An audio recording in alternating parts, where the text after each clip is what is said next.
Hello and good evening. My name is Kyle Eric, and welcome back to a new episode of A for Abled. Today we continue our discussions on mental health, living with disabilities, and today I have my guest, Jeff Lippman. Correct. How you doing today? I'm doing fine. It's like the world's worst superhero name. Nah. I've seen worse. I mean, less for the kissing down bit. Nah. But you know what? You might use that to your advantage. I may have. You know? Sure. But anyway, how you doing, Mr. Jeff Lippman? So I want to thank you for being on the show today. We met through a Facebook group that we're both a part of.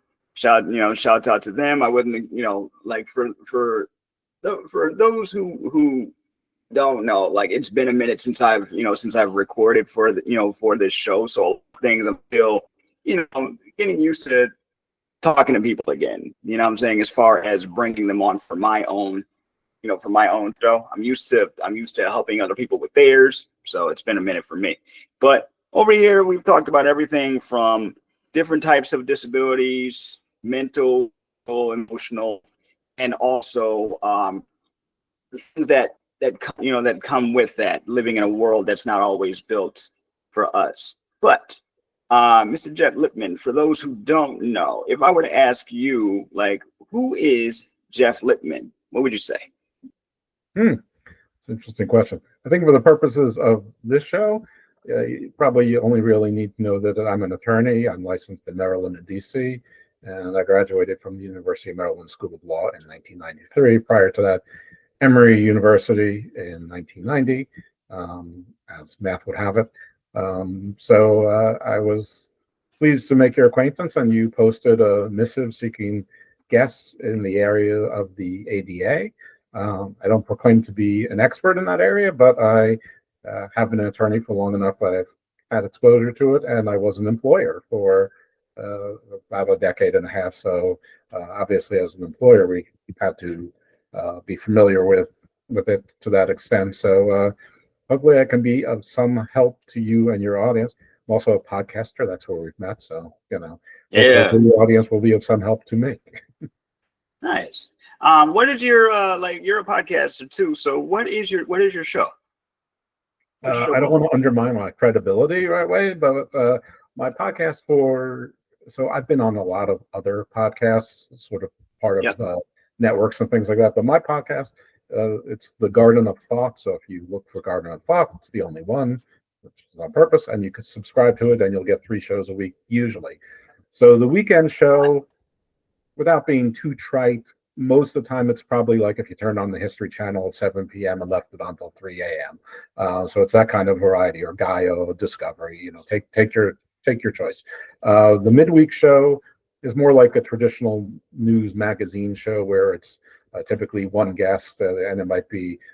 I focus a lot on legal issues, but it can be a variety: authors, science, tech. I'm a little bit terrified of AI, so there's a lot about that. We talked about cryptocurrency. Sometimes it's hard to distinguish between the weekend show and the midweek show, I will confess. The areas of space law was a big one for me to pursue on that. So successfully, I got myself 2 part-time, non-paying jobs with tax exempts in the space law arena.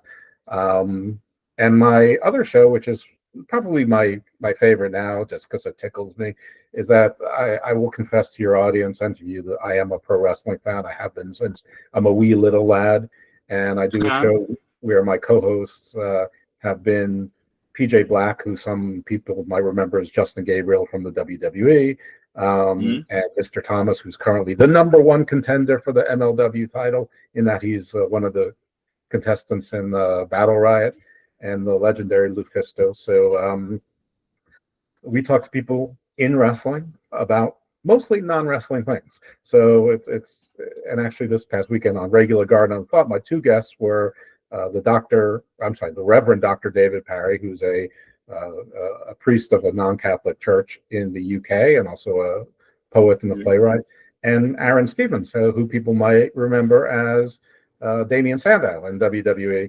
And we talked about the occult and Shakespeare. So, so Nice mix. Okay. yeah, I don't know you're going to get that anywhere else. And actually, they've exchanged information, and the good doctor and the Aaron is fighting for the NWA Heavyweight Championship tonight in Dothan, Alabama. So I'm sure by the time any of your audience hear this, he will be walking around with Sweet Charlotte. So my show is the show Nice. champion. Nice. That's awesome. A lot of variety there. A lot of variety.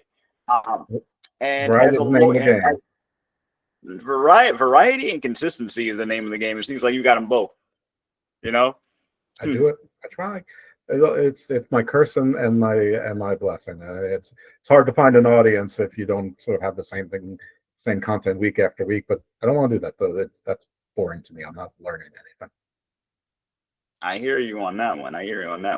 So, as a lawyer, when I had originally posted about doing a potential roundtable discussion on disabilities and discrimination, you had told me before that while you yourself personally are not well considered like this or anything like that, as far as I know, you do have some experience with it.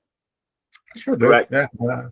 Yeah. When I was probably around 42, I started experiencing disabling pain, and because I also, like a lot of people, suffer from some combination of depression and anxiety, and I've taken various medications for that since I'm like 35. Everyone around me, including my then wife, thought I was having a breakdown. They thought it was all in my head, but it wasn't. And you could see swollen joints, you could see redness, and you could see that they migrated. It wasn't like gout. So it turns out it was rheumatoid arthritis, and that counts. It sure does. And then it took a year or more to find the right combination of drugs that worked, and then with every combination of drugs, you have to take them for a while to see if they're going to work. And it took about a year and a half to get to the right one. And for a year, that time I was on steroids, which ended up not being the right one. But steroids also make you a little bit crazy. So for a year, I was also crazy, which did nothing to dispel the he's losing his mind thing. But the pain itself was traumatic, and I was disabled. Though it might vary. For 4 days, I couldn't walk properly or at all sometimes. Sometimes I felt like the guy from Misery, James Caan, where I was crawling, just, both my knees wouldn't work or one knee wouldn't work. And like one toe was so swollen that I couldn't balance myself. But the next day it might be my shoulder. I couldn't use my arm or fingers or whatever, but my legs were fine. So, I tell you what, I've learned a lot to be a lot more sympathetic to people who said they have fibromyalgia and celiac disease and all these other things that other people told me were not real. And now I believe everyone's got something that's real, whether they're self-diagnosed and the real diagnosis is coming. Always listen. Yeah. Tell me, always listen. Exactly. Man, the conversations I've been having with people lately, oh man. So, okay. So you said you were originally diagnosed with rheumatoid arthritis at the age of 35, correct? No. I was originally diagnosed with rheumatoid arthritis. It took until 43. It started, as I recall, probably around 42. It might have been earlier than that. I mean, I don't know that I knew what it was. I mean, when something starts, you don't necessarily know what it is, or you don't know that anything's wrong, especially once you're after 40. I mean, maybe it's natural, part of aging. So 43, I was diagnosed. I don't think that I was properly treated until by the time I was 45. So it was a tough time. Wow, that sounds like a battle. That sounds like a battle. Yes, but it wasn't. I mean, it's permanent, but it's managed, which is a big advantage over a lot of people who theirs are permanent and can't be managed like mine can. I mean, I'm sure everyone manages and overcomes or tries to overcome, but mine actually brought me back to physical in a mathematics statistical sense of the word, normalcy. And it took a while for you to get the right combinations of medications to get to that point. Yeah. But what else did you what else did you have to do besides the medications to find normalcy? Well, I don't know. A lot of it is just time. You have to.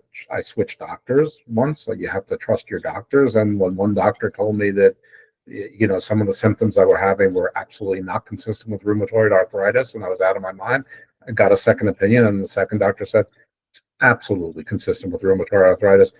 It's unusual, but it's absolutely consistent. Right then, the validation, took me from, and also this was the second opinion was from a Johns Hopkins doctor, which is like the best hospital in the world. But still, it was nice. But I don't know what else to do except that you just move forward and you try to be functional. It's debatable whether I was.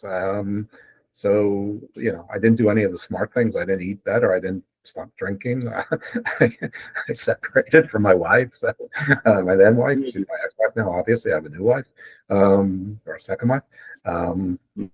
But, I don't know that I did anything that it was right or helpful. I, started over with a new, new law firm. I actually tried out a new career in the middle there, but that was not to be. By the way, anyone who's a lawyer out there and everyone tells you you can do anything with a law degree, maybe when you're young, but once you've been doing it for 15 years or so, nobody wants you for anything else. So there you go. Unless you're going to be an investor in a company or the CEO. So that's how it happens. Don't be me. I'm assuming, like, okay, so a lot of people with this condition, well, any conditions that they didn't know that they had before, tend to have similar stories. And one thing that they have in common is the doctor that they're telling this to doesn't always listen to them. Based on what you're telling me, you had to get one opinion, he disagreed with what you said, and then you got a second opinion, and they were like, oh, this is exactly what you think it is. How long did that take? Yeah, so the irony was that my regular general practitioner at the time, it might have taken him a while to come around to it, but when he did, he's the one who diagnosed me. It was the first specialist who was the one who provided me with that negative feedback. So it wasn't like a general practitioner trying to go through all the lists of what it could be, and there's about 5 or 6 conditions that overlap. Lyme's disease, lupus, gout, RA. There was another. I can't recall offhand, but it's actually it's somewhat non-scientific. It takes some trial and error before they can figure out which one of those it is or isn't. But so you go to a rheumatology and I think something else center, and rheumatoid arthritis. I hate the name because everyone thinks it's like your bones are getting knotted and gnarled and calcified and like an old person's disease. And while some of the symptoms may mirror each other, it's not. That's osteoarthritis. That just happens with age. This is an autoimmune disease where your own synovial fluids is fighting your immune system. So basically, your joints are fighting against each other. Your actual bones are connected. So yeah, that was frustrating when the specialist. My GP, no matter how long it took him to diagnose it, he cared. He was a terrific doctor. It's not like he was like, you're a lunatic. He might have been thinking it, but he never said it. He'd call, he'd email, he'd do everything. And finally, he went through the test and said it's one of these 5 things, and then I think it's this one. So like I said, it was actually a specialist, and that was disconcerting because they're a specialist. You don't expect them to be sort of dismissive that way, but Yeah, I mean, but one of the reasons I'm happy to have this conversation with you is because, like you said, these stories are common, but maybe people in the moment don't know that it's common, and maybe it gives them some comfort to know that, you know, other people have gone through it, and including Most definitely. a middle-aged, private university, doctorate level grad school old white guy also went through the same thing. It's really can be, this is can happen to anyone, and does. There's, it's, yeah, I don't know what the statistics are or whatnot, but diseases really don't care generally who or what you are. No, diseases don't discriminate. Definitely not. Definitely gonna have to look up the statistics later on to give me an idea, because I'm going to be talking to a few other people with similar stories, and now I feel like I need to know what the numbers are as of right now. Are there where do you know if this ran in your family? I don't know. It's not genetic.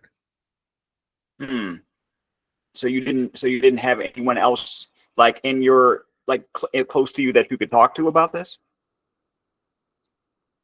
About it directly, no. Indirectly, sure. But I honest to God, I don't think they believed it was real until I had to go on Humira, which, without insurance at the time was like $84,000 a year. Ooh. I mean, with insurance, was $5 because, the company has a copay, assistance program, which is a not for profit, which is, I mean, it's smart because it means that people can afford to take it because the copay was probably, $5,000 or whatever. But so, they're basically spending $5,000 for you to spend, $79,000, a month or a quarter. Now it's in generic, so there's biologics, but they're still expensive. It's like 17,000. It's not like, Lipitor that it came down to like, $12. Sheesh.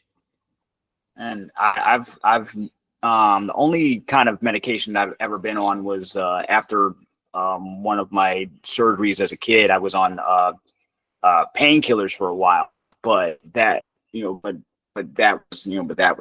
that. I've never actually had to take any kind of regular medications myself. But with with friends and people that I know that have had the diagnosis similar to yours, or even just like yours, it very I can imagine it does take a toll on your mental health when you're told that, okay, these you got to take these medications the rest of your life, Yeah, but especially when you're middle aged. Well, I'm not gonna say especially, but because I was middle aged, you sort of like, going through the, oh, am I getting old thing anyway? mm, So yeah, I mean, it does. It did. It's tough all around. I mean, but I don't want to glamorize it or make it sound more than it was. of I mean, course not, if I could get through it, and anybody could. I'm right? nobody's tough guy hero or anything like that. I'm about as soft as they come. Mm, yeah, I hear you. I'm about the same, but SAWFT. um, oh man, but like with the like when okay, so let's back up a little bit. When you um first talked about this, you said that some people didn't think it was real. Yeah, I'm not sure that anybody thought it was real.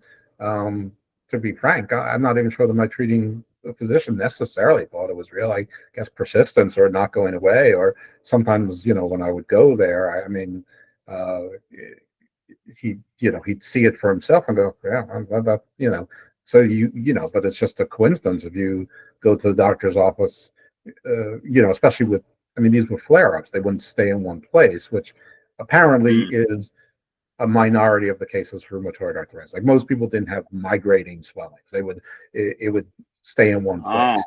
So Mm. so it's not like I could, go at any time and say, look, my knee, and 3 weeks later, look, my knee, and 4 months later, look, my knee.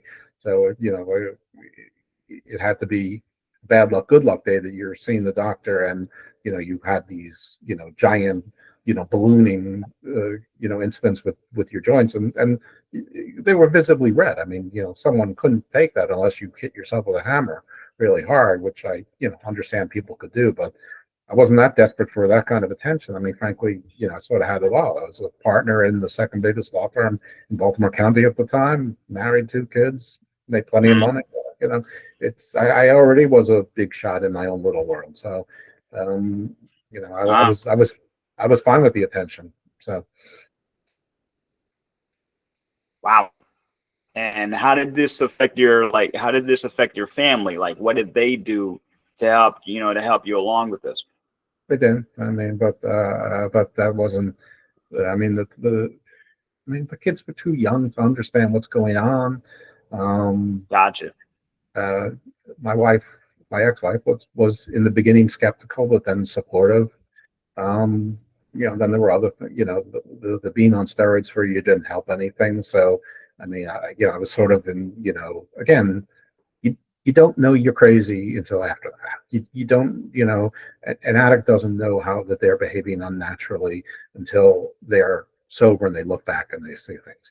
I mean, it's not like I was like that, like a heroin addict or, ketamine or something, but it wasn't me. I wasn't myself. And so I don't blame people, just because you're in pain, back off and then, or chilled, man. And you can't, because you think you're chill. You think your baseline is normal, but it's not. So, it took hindsight to it, but by the time that hindsight was there, it was pretty much too late. So, I don't know. I don't blame anybody for anything except for me. I do blame the steroids, though.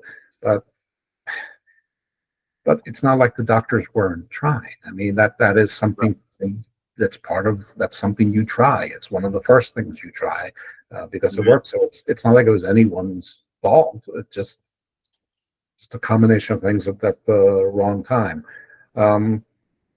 So again, I don't want to get into all the travails of that 3 to 5 year period, which a lot of us very rough. But just to let everyone who's listening, I'm not a particularly strong or heroic person. So if I could get through it, you can too. It's awesome. I love that attitude. Absolutely. Because we need more of that, especially, I mean, every day, but especially everything that I'm seeing today, we need more of that. We need more people that have gone through it to be able to talk about it. We need more people out, more doctors out there to actually communicate with their patients and listen. There's a lot of things that every time I hear a story like yours or a story like my friend's, it makes me go, how come communicating better? I get that these are mysteries and a lot of things are theorizing and guessing, which is why you don't know off the bat if a certain medication is going to work or if a certain treatment is going to work for a certain person. But I'm glad to see that you're in good spirits. Yeah, Really. Listen, I came out on the other side, and my life's pretty wonderful. I mean, I have a nice job. I outran my punt coverage with my marriage, second marriage, with having very little to offer at the time. It's a miracle on many. I have my podcast, and I'm sort of like living out my 15-year-old boy fantasy of doing. Well, there were no podcasts then, but basically, I have about 3 handfuls of people in the wrestling industry that I could, that if I text them, I'll return my texts, and maybe a handful that are, I can call friends, and that's fine. That's enough celebrity for me. I mean, I don't need to be palling around with George Clooney and Brad Pitt. No, I'm open to it, guys. Call me. You're open to it. He's open to it. Yeah, sure. But for me, this is as good as it gets, and you gotta take yourself down a little bit to build back up, and and say, Yep. I don't need to go higher than this. This is cool. This is good to set up. Let's go let's talk podcasting for a little bit. Sure. So when did you get into podcasting? So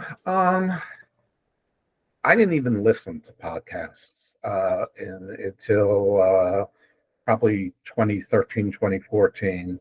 When my partner at the time was listening to podcasts. So I would just overhear what she was listening to.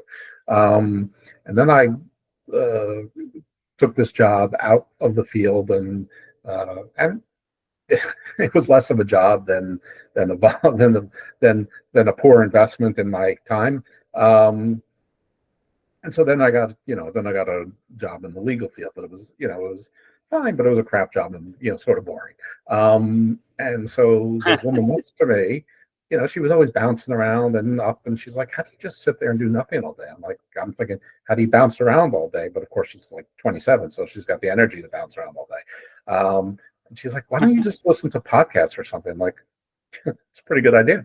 Yeah, I had some stupid excuse that I didn't have headphones or whatever. She brought me her extra headphones and gave them to me. And so I started listening to, the BBC News and a few others. And, every so often I would expand my territory. And then, I wasn't really following wrestling so much at the time. My kids, followed wrestling for about 2 or 3 years, but like normal people, they grew out of it after 2 or 3 years. So I stuck I'd like to know who the champions were, but it's not like I was spending a lot of my time watching wrestling. So I started listening to wrestling podcasts, and one thing led to another, and then somehow I was in one Facebook group, and they needed a new moderator. I was only in the group for 7 months. Didn't even think I was particularly well liked. As it turns out, it wasn't. But out of 1,000 people that voted, over 700 voted for me to be one of the new moderators, which took me by surprise. So I spoke to the host, and he's like, "Are you willing to do it?" I go, "Yeah, sure." I mean, I'm as surprised as you are, but sure. So I did that for 2.5 years, and from that, and one of my prime jobs was to protect the other wrestling podcasters in the group who had shut down their pages because they got a little bit too feisty. So I made some contacts that way. And the reason why this is relevant to the story is that one of them contacted me. COVID was probably detected, but nobody knew what it was yet. And he recruited me to do a podcast. But he's like, "But I don't want to do a wrestling podcast." I'm like, "Fine, I don't need to do a wrestling podcast." And so we sort of discussed what we were going to do, and we, started. And by the time we got there, COVID was, it was like probably March of 19 or 8. Yeah, 19. Well, it would have to be 20 at that point. Right. And so we, started doing a show, and he sort of lost interest in the show, or it might have been one of those cases where two people say the same words or hear the same words, but they have a completely different visions in their mind. So he sort of went off to do his thing, and I decided I wanted to keep the show going, despite the fact that I'm a Luddite.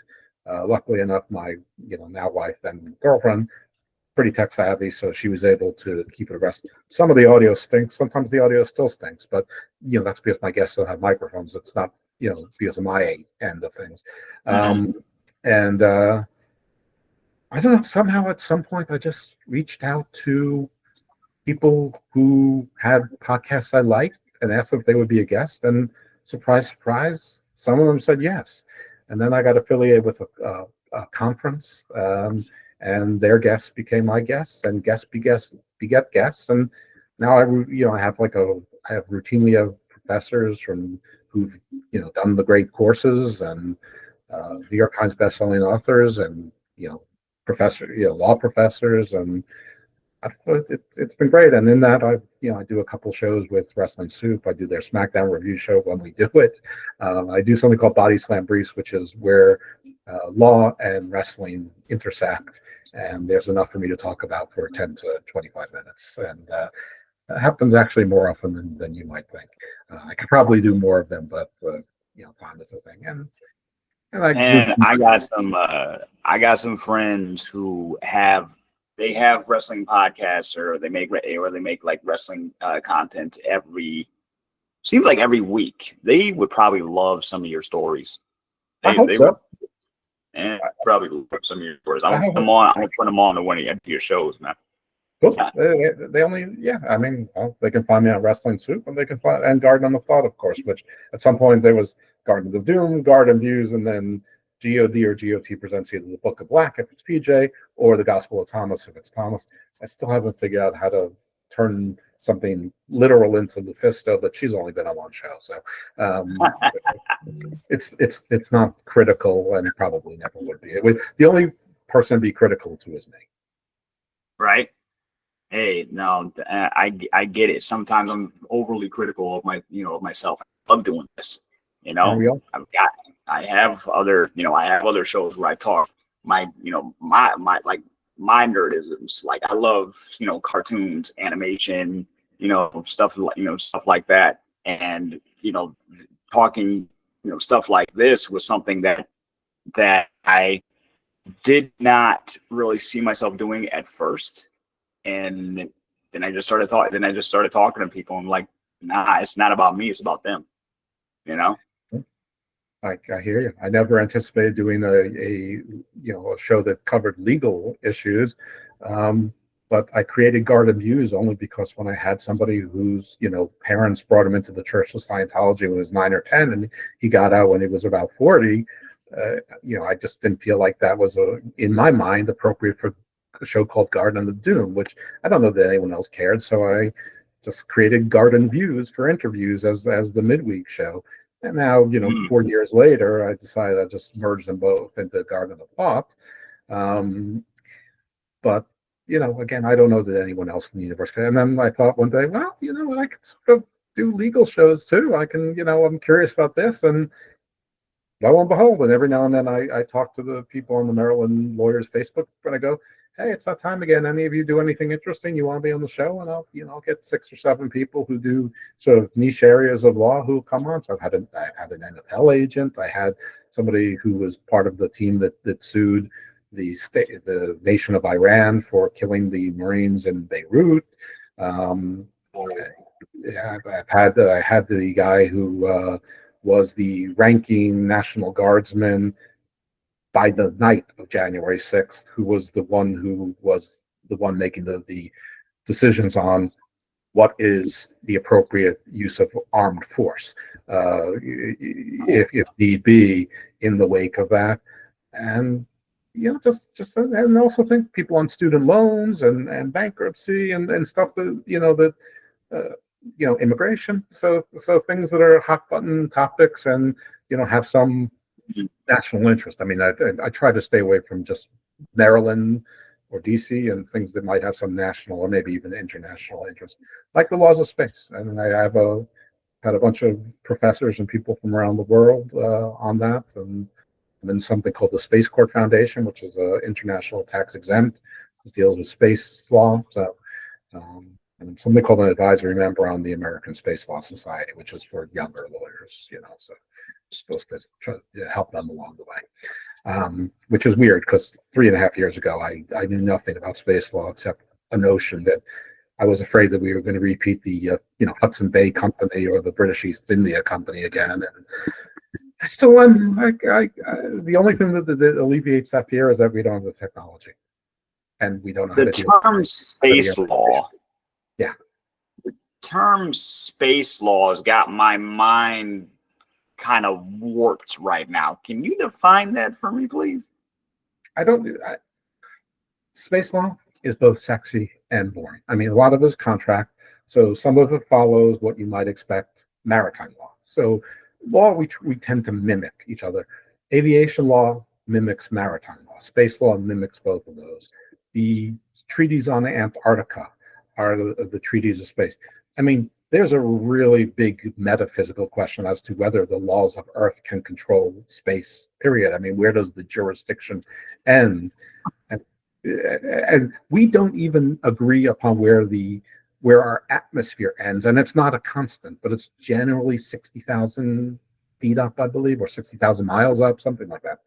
No, it's 60,000 feet up, because low Earth orbit is generally 22 or 24,000 miles. See how much I've learned? But then there's the law of satellites. There's what is non-military use. There will be one day the law of space mining and use of resources. There's a lot of things that people looking to do. They say well, there's so much H3 on the moon that we can harvest that for energy. The only problem is nobody knows how to harvest H3 or use it without it blowing up. So, I mean, they can turn it into rocket fuel, and yes, that's supposed to blow up in a contained manner. But I'm not even sure that I'm right about that part, to be frank. That they know how to use the H3. I mean, they know how to use hydrogen. They can make all the rocket fuel you want once you're out of the atmosphere. But there's a whole. I mean, but we already have SpaceX, being a contractor for NASA, doing the heavy lifting, and I mean, isn't that how the British East India Company started? You had private companies and governors with they worked for a company controlling British Marines. I mean, Space Force actually has an armed combatant category called Guardians. They're called, who knew? I heard about the Guardians. Yeah. Yeah. So, I mean, I imagine they're recruited from the Air Force or other special forces or whatever. But, I'm all for Space Force. I mean, I think it'd be naive to think that they were not already in competition. And you know what a weapon is in space? Anything. A pebble. Because anything that can be thrown off the side of anything moving in space is moving at no less than 10,000 kilometers per hour or per minute, I think. I mean, it's so anything can destroy anything can be a satellite killer. Yeah, You throw a plane out there, if you ever see, there was a show called Space Force, which was actually with Steve Carell. It wasn't particularly good. I did see that. I just laughed that they came up with the concept so quickly. It seems so like Space Force. First, as soon as I hear Space Force and then I saw the logo, I'm like, okay, y'all watch some Star Trek. That much is obvious. Y'all watch some Star Trek. They got some Trekkies on Space Force. Okay, but then the Netflix show came out, and I'm like, if this isn't some like either midday or Saturday afternoon show that would happen in competition with Star Trek, you know what I'm saying? That's what it felt like to me. Well, the finale of season, and by the way, one of the partners in my law firm was the Judge Advocate General for the Space Force, so he came on the show. So we've got that. We also had a guy who did, well, I called the show "So You Want to Launch a Satellite," and we went from A to B. Like, how do you get a satellite, and how do you get permission to send it, and then what? And I mean, it's interesting, but it's all very benign. It's sort of boring. It's the same way, sort of the same way you would get a car or something, except you're sending it somewhere else. Anyway, so at the end of season 2, basically a Chinese vessel went up to a satellite, and I think like a giant cartoon scissor came out of it and like clipped the satellite in half or shot it with a little laser. And literally that could happen. Like that could happen. Like the French, like one of their designs to protect the Earth from falling satellites or asteroids or whatever, well, meteors would be, or meteorites, was to have like a ship with like a giant net in it that they could catch like butterflies, and that would do it. You have a giant net and drag the satellite out of its orbit, it's done. Or you drag it down, it gets caught in the gravity, it's coming down.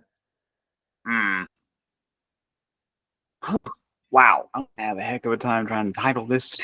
trying to title this episode. Yeah, we got really far from living with. We went from rheumatoid arthritis to your journey with that, which we will. Wasn't expecting to go space law. I'm like a box of chocolates, my friend. Man, no, but it's never boring. It's never boring from one thing to another. But so backtracking to your rheumatoid arthritis, like you've been able to manage it as of right now. But what is it you like? What are your good days and your bad days like? Most days are good. I mean, most of my bad days these days are just because of old guy stuff, getting fat, not exercising enough, and not doing really anything about it, including not exercising enough and not eating well. My biggest issue is at least annually there's some issue with the insurance company, and to even get them to tell you what the issue is is odious. I mean, it's so many 1 hour on hold calls being transferred, requesting stupid things like your zip code over and over again. It's like, you know, just like share the computer screen, you know, or just send me an email text saying, this is the problem why we can't send you your medicine, you know, and then at least I know what to try to resolve it instead of, you know, I've had something escalated for 4 weeks now, and I think that it's been 4 weeks can tell you how much the escalation is down to zero. So Wow. I'm waiting for my bad days to come back. And so Latino stores have all sorts of things in them that no other stores that I'm aware of in the United States have, including pharmacies. And somehow they're right there on the shelves. I don't know. There must be some global treaty that says that bodegas and Latino stores can carry whatever you want. And I found that these little red pills, which, listen, Tylenol doesn't work, Motrin doesn't work, Advil, Naproxen, Celebrex, none of that stuff works. But these red pills, they work. So But they work. as long as the Latino stores nearby still carries that, I think I can soldier through. And wow, and like, hey, you found something that worked, and oof. Have you? So you've been working in law for a number of years. Have you ever had to deal with, and we're talking about insurance companies and things and things of that nature. Have you ever had to like go to court for any of that? Insurance, disabilities, anything like that?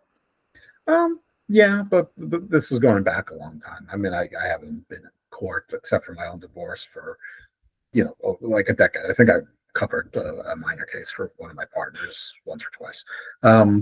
But yeah, and there's something called the Maryland Insurance Administration, and probably every state has one. And that's sort of an administrative body that regulates insurance companies. So there's an issue directly with them. I mean, when I was younger, I did personal injury as well, like everyone else, and deal with you know, you deal with insurance companies, but insurance plays a role in everything. I mean, there's most businesses have insurance, so yeah. I mean, all I'll say about insurance is if something gets too expensive, they leave the field, and despite all the challenges they seem to have, they seem to be making record profits year in year out, which has, you know, listen, I'm all for capitalism, but not unfettered capitalism. Not, yeah. Mm-hmm.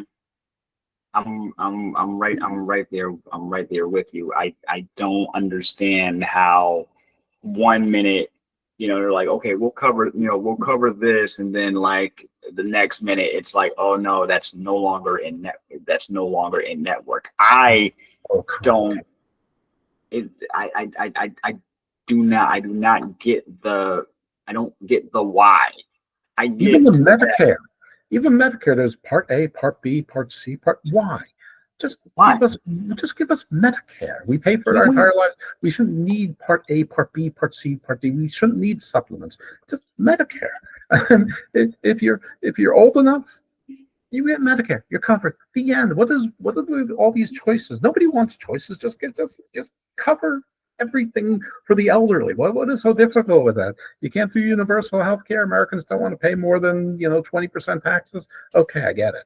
But Medicare, that should be universal, no questions asked at that point. Agreed. But we got greedy people out there that are lobbying against it. So it's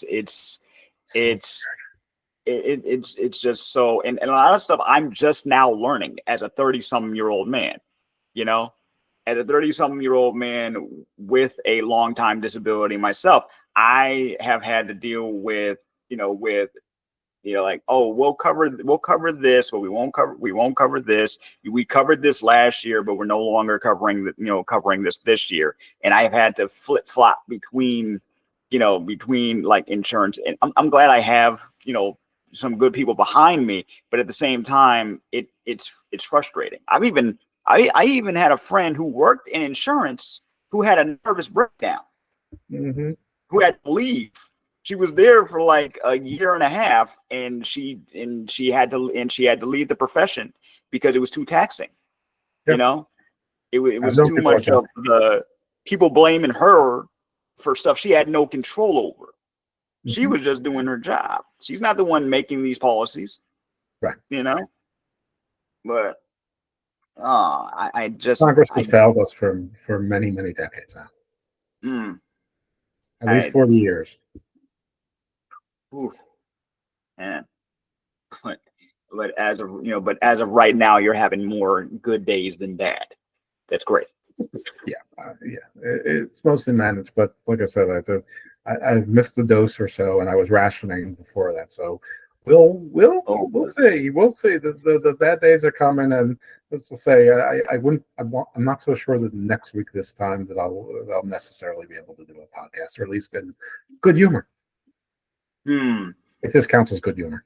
It does. No, this counts as good, but this is real. You know, like it's good that we can make a joke out of this. You know, but at the same time, man, I get where you're coming from. So how many? So you have going back to your podcast shows. You seem like your own little network of shows, right? Mm-hmm. So I've got my generally 2 or 3 shows I'm going to drop a week. And then, like I said, I'm generally on a wrestling soup show once a week. Sometimes I'm on Pro Wrestling Times. I do NXT PLE reviews on Drew Yarry's Experience Network, and I do a UFL podcast with my oldest son, who's 24. So we've only done 1 episode so far this season. We missed last week, but we'll be back tomorrow. And the UFL is only 12 weeks, including the championship game. So but it's fun. We do it together, and we're on a network called the Sports Cat on that one. I mean, none of these make any money for me, but which is fine. I'm not averse to something being monetized, but right. I'm doing it to learn more about the world and the legal podcast count as towards my writing requirement that I love. So, although I mean, I could probably write a 900-word blog every day, it's more easily than doing podcasts. So that's a little bit trite in and of itself. I like doing the podcasts. They're fun. Any interest in writing a book, maybe? Oh God, no. I've been writing a book for 40 years. I mean, it's has a great beginning, has a pretty good end. It has absolutely no middle. It's had no middle for it's probably the better part of 2 decades, which means it's not going to have a middle, which means I can't write a book. Gotcha. Man, God knows limitations. So just the blog and the podcast for now. If I even do I don't do the blog. I mean, I'm exempt from it. Sometimes I do it just because I encounter something, and it just feels like something that should be out there, on the firm's website. But I almost did one earlier this week. Nice. I just did a podcast on aviation law. I'll drop it this week with a guy who defends different types of licenses against the FAA and also does some tort work.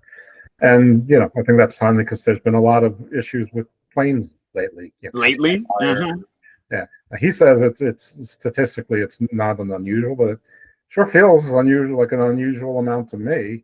Absolutely. Those years when the that 3-month period when the international 737s kept falling out of the sky because the pilots weren't trained like U.S. airlines were trained. And after the other. I mean, and that was within the same, like a couple of them were in the same month. And by the way, they're all due to the same underlying reason. And that is that at some point during the first Trump term, which was to say that Biden administration did nothing to reverse it either. So don't get on me. You blame Trump. Because there was 4 years for them to do so.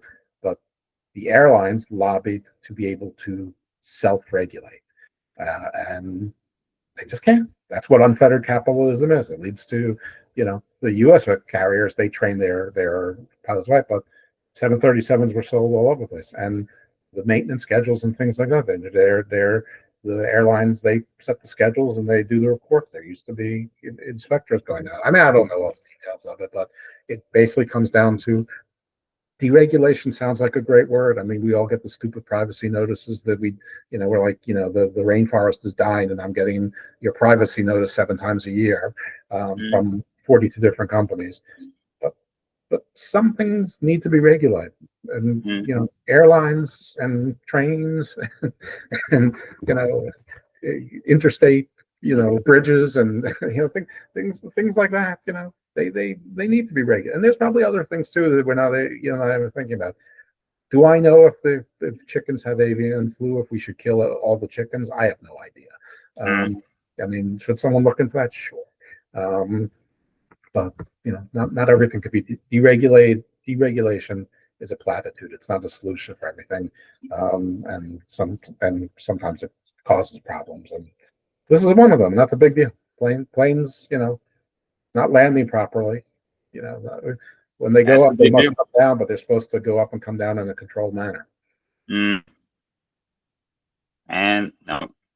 I hear you there. Well, I want to thank you again right before we wrap up. I want to thank you again for coming on and telling your story, and also this was incredibly educational. I had no idea. I had no idea that I'm still on space law. Like, it's for me, it's rheumatoid arthritis and space law that's in my head right now. That is completely understandable. Man, I learned a new term that doesn't even sound like it should be a thing, but I get it when you say maritime law, and it starts to click. Oh, just wait until you hear about all the wrinkles on that one. Oh man. Man. But we might have you back. We might have to have you back on for that one. Or maybe one day just talk about actually the ADA and then how people handle disabilities in the workplace. But but I'm happy enough to have avoided that and just talk about me and things that I can really easily talk about. So it's been a pleasure being on your show, and apologies if we didn't get to what you wanted, but again, you're the host, you lead, I follow. Hey, it worked out. It worked out. I honestly say it worked out. I got a lot of information out there. You're here to tell people that even with this, even with the rheumatoid arthritis and all this stuff you had to go through, if you can make it through, so can they. But I got one more question for you before we sign off officially. Sure.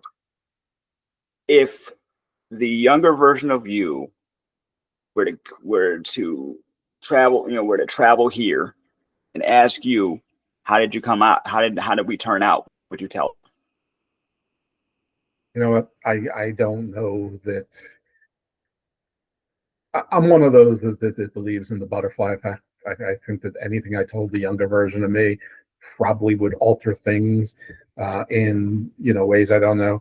If I was just to give my younger self advice, it would have been 3 words: never stop exercising. I mean, that's whoever, just never stop exercising. Even if it's just taking walks or doing 50 push-ups a day or whatever, just never stop. Aside from that, I'll tell you that I came out the other end in as bad a circumstances as I could imagine. Now, that's not saying as bad a circumstances as anybody could imagine. If I could do it then, you can too, if you even have a minuscule support system or can find one, or you just find it in yourself, because it's there. I mean, I'm not a religious person, but say God gives you nothing that you can't handle. I'm not sure if that's true or not, but one day you have to, one day I said to myself, listen, either get about the business of dying or get about the business of living. And, and if you're not going to off yourself, then you better start living. And that was it. That was the day. And, it was me talking to me. That was beautiful. That was well said. And as soon as you said the butterfly effect, I just had a Doctor Who flashback. But it's a future episode of Gardan of Thought, by the way. Oh man, but I'm not jealous. Anyway, so you have a podcast. You can do that too. It doesn't occur to me to even ask people because I'm very introverted. So a lot of the times I'm overthinking everything. But yeah, thank you for the encouragement. Yeah. But I want to thank you again, Jeff, for coming on. and definitely we'll make sure that all your shows and everything are linked. And who knows? I might be a guest one day. Sounds fun. All right. All right.